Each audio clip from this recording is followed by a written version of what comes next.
So obviously great music is made up of a bunch of different things. You need great writing, you need great structure, great chord progressions, but maybe the most important thing, and often the most important thing, is the vocals. I know for me, if the vocals grab my ear, I'm that much more likely to be invested in that song and enjoy that song, and I think that's probably the case for most people. So in today's video, I'm going to be talking about my favorite vocal performances of all time. We're starting it off with an artist that I have been listening to pretty much exclusively recently, and this is Stevie Wonder, of course, one of the GOATs, and this is Knocks Me Off My Feet off his album Songs in the Key of Life, which is arguably one of the greatest albums of all time from 1976. I've just been listening to this track on repeat, and it's got just a fantastic vocal performance along with a lot of other stellar things as well, so let's give it a listen.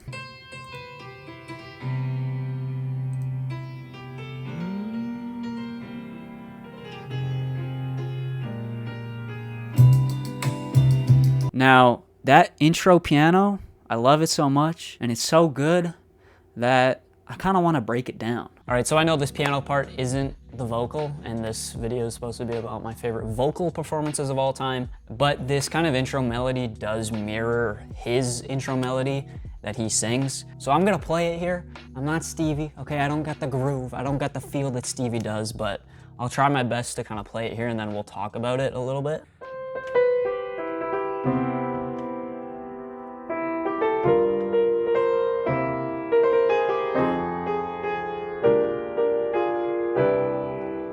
All right, so there's the intro. Now I'm not a jazz musician. I don't know everything about this, but I do know that this song uses some pretty nice jazz chords. For example, this first one that it goes into, the C major 7. Of course, you could just play this as like a C major triad, but adding that B, the 7, makes it a bit more mysterious, adds a bit more color, you know?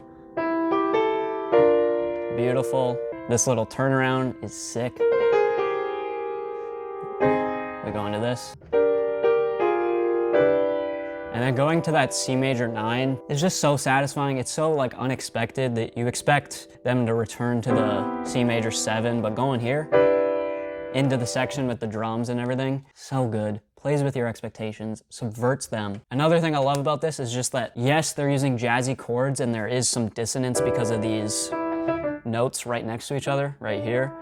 These ninths, these sevenths, but it doesn't feel too dissonant in a way. There's still a lot of like soul and color, and it still gives this like sunny, hopeful, kind of bright feeling, you know? So yeah, let's get back to the reaction, and let's hear how Stevie kind of uses that intro melody with his vocal and how he kind of builds on it. I see us in the park, strolling the summer day.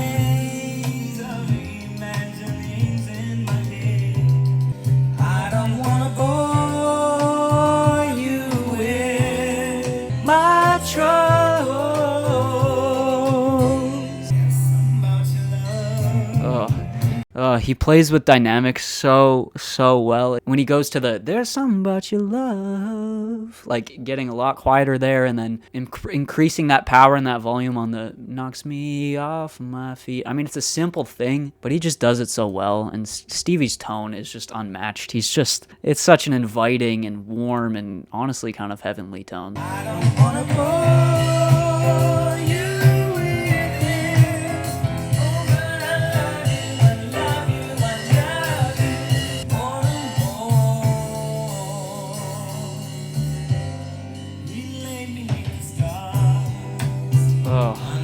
The little like Rhodes or whatever, that might actually just be the piano that comes in when we drop into this like groove here. It's so smooth, it's insane. Listen to that right here. Oh.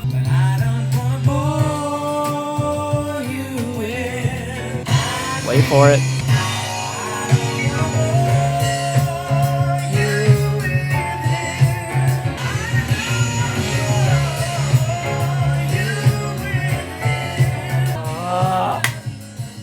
It's so smooth. It's so endlessly smooth. I can't I can't, dude. It's so good. I feel like we take it for granted now that this is no auto-tune. I mean, that's an obvious thing to say, but like everything is auto-tune nowadays. Well, I shouldn't say everything, but all like pretty much all popular music nowadays is auto-tune, which isn't a bad thing. I don't hate that, but I feel like sometimes we do take for granted that people like Stevie, people like Marvin Gaye, people like Nina Simone, who we'll talk about next. I mean, that is like a perfect vocal performance from Stevie. No autotune. It's crazy. We take for granted how purely talented these singers were. It's just absolutely insane. I think everything comes together so well in that track. The melody writing is so fantastic. It's one of those songs that just makes me need to sing along. Like, if you have a song that is sophisticated like this and it's not simplistic in any way, but it still is singable and it still makes you want to sing along, I think that is just a feat in itself. So, fantastic track from Stevie Wonder. It is just so well crafted, everything about it, but especially that vocal performance is just insane. It's not like one of the most eccentric vocal performances on this album, but I think it's just so smooth. And again, it's just so well paced and well crafted. It's so fun to listen to. Yeah, let's keep going on. We're moving on to Nina Simone here. Her track titled What More Can I Say from her album Wild is the Wind, which came out in 1966. Now, this is not like the most popular track off this album. Probably For Women or Lilac Wine is the more popular pick, or even the title track, Wild is the Wind. But this one really stuck out to me when I first listened to this album. It's so powerful. It plays with dynamics so well, and Nina just absolutely kills it with the vocals. So let's give it a spin. Another great piano intro. Oh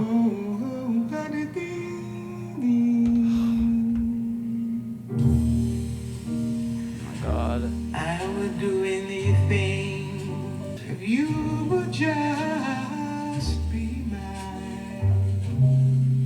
What can I say? She's so intimate, so up close. This is pretty different from the last track in terms of there's a lot more space. It's a lot quieter towards the beginning here, but Nina is doing just a great job of filling up that space. She's got such a unique tone to her voice. It's simultaneously kind of got this dark, gloomy, low tone to it, but it also has this kind of nasally, almost whiny, but like in a good way, tone as well. It's just such a unique voice, and I think she just uses it so well. Oh, that vibrato there too. I mean, Post Malone wishes he could have fluttering vibrato that good. What more can I say? Baby, if I'm giving it to you. The piano just ringing out there. That's how much I love you, Daddy. That's how much I love you. That's how much I love you.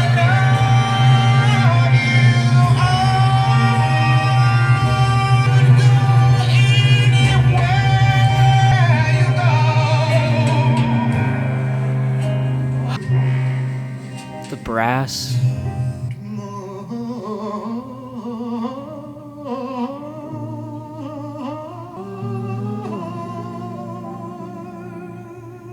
Can I say?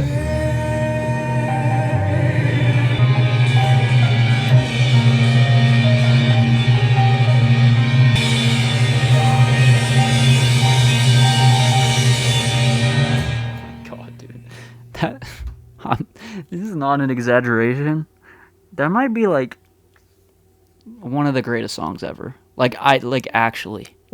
Tell me a song that has the level of passion and emotion that track has. It's so fucking well done. Holy shit, dude. Nina is fantastic on that track. Again, she does such a good job of just playing with dynamics. I mean, I feel like it's a kind of obvious thing to say, but this track just does such a good job of playing with those, progressing, a slow crescendo throughout the entire track. At points when the instrumental gets really busy and the drums are going and it creates this vibrating sensation, it feels like it's like this earthquake. It's just it's so freaking powerful. Another thing is that I feel like a lot of times, this is not me hating on music nowadays, because obviously I love a lot of current day music, but I feel like sometimes artists nowadays often opt for just bringing more instruments in and just layering more to increase those dynamics. But here with this track, while obviously there is new instruments being added.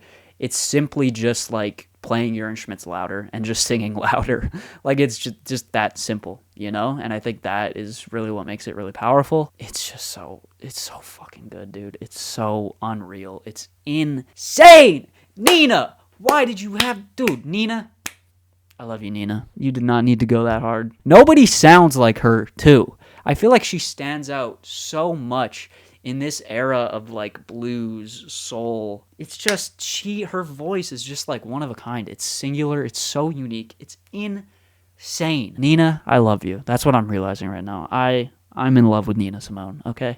All right, let me stop talking. Let me stop gassing her up. Let's keep going. On to the next track. This is going to be the last one. This is from Ray Charles, another iconic singer from this time. This track is Hard Times, No One Knows Better Than I, from the album The Genius Sings the Blues from 1961. This is probably also not the most popular on that album, but it just really stuck with me. I think it's one of the saddest songs I've ever heard. The writing is so freaking sad, and Ray Charles just brings so much emotion to this performance as well. So let's hear it. Say, son, when I'm gone, don't forget to pray. You hear how he comes in with that, don't forget to pray. Like, the dynamics are crazy. Hard times, well, I soon found out. Such a good piano part, too. I want to learn this on piano. That'd be crazy. Hard times, oh yeah, yeah. Who knows better than I?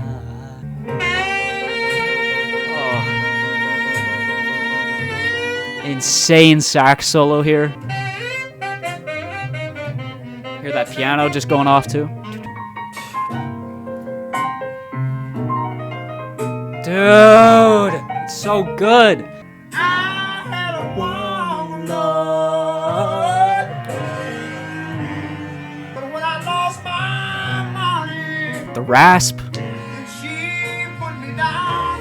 Yeah, Lord, who knows? One of these days, when I pass away, yeah, Lord, who knows? Yeah, Lord. Dude, I can't get enough of that song. Oh my gosh, it's so good. Obviously, he brings a little bit more abrasiveness and raspiness and harshness to his performance than Nina Simone or Stevie Wonder, but I think that's what makes it unique. It's so emotive.